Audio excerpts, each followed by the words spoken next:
Bathroom శుభ్రంగా ఉంటేనే ఆరోగ్యం బాగుంటుంది. అందుకే టాయిలెట్ ను రెగ్యులర్ గా క్లీన్ చేసి హైజీనిక్ గా మెయింటైన్ చేయాలి. అయితే టాయిలెట్ బేసిన్ కమోడ్ పై పసుపు మరకలు పడితే చాలు, ఎంత రుద్దినా వదలవు.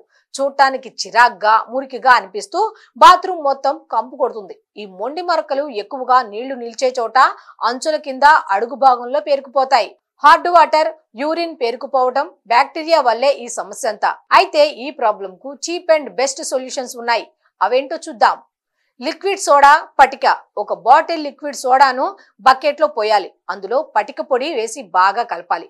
దీన్ని టాయిలెట్ లో మరకలు ఉన్న చోట పోయాలి. టాయిలెట్ బ్రష్ తో రుద్ది క్లీన్ చేయాలి. అంతే, మరకలు వెంటనే మాయమైపోతాయి. మంచి ఫలితాల కోసం వారానికి 2-3 సార్లు ఇలా చేయాలి. బేకింగ్ సోడా గొంతులోని ఆమ్లాన్ని న్యూట్రలైజ్ చేసి ఉపశమనం కలిగిస్తుంది. 1 కప్పు గోరువెచ్చని నీటిలో పావు టీ స్పూన్ బేకింగ్ సోడా, చిటికెడు ఉప్పు కలిపి పుక్కిలిస్తే రిలీఫ్ కలుగుతుంది. వీలైనన్ని ఎక్కువ సార్లు ఈ టిప్ ట్రై చేయొచ్చు. టాయిలెట్ బౌల్లో బేకింగ్ సోడా చల్లాలి. ఆపై వెనిగర్ పోయాలి.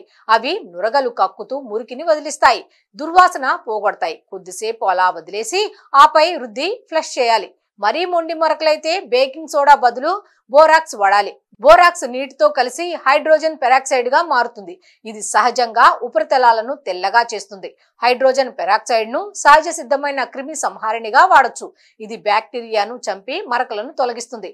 ఈ పద్ధతిలో ముందుగా టాయిలెట్ బౌల్లో బోరాక్స్ చల్లాలి. వెనిగర్ కూడా యాడ్ చేసి కాసేపు వదిలేయాలి. ఆపై రుద్ది కడిగేయాలి. స్ప్రే బాటిల్లో 2 భాగాలు రబ్బింగ్ ఆల్కహాల్, 1 భాగం నీరు కలపాలి. టాయిలెట్ సీటు, హ్యాండిల్, చుట్టుపక్కల ప్రాంతాలను శుభ్రం చేయడానికి దీన్ని ఉపయోగించాలి. ఇది క్రిములను చంపుతుంది, మీ బాత్రూమ్ ను తాజాగా ఉంచుతుంది.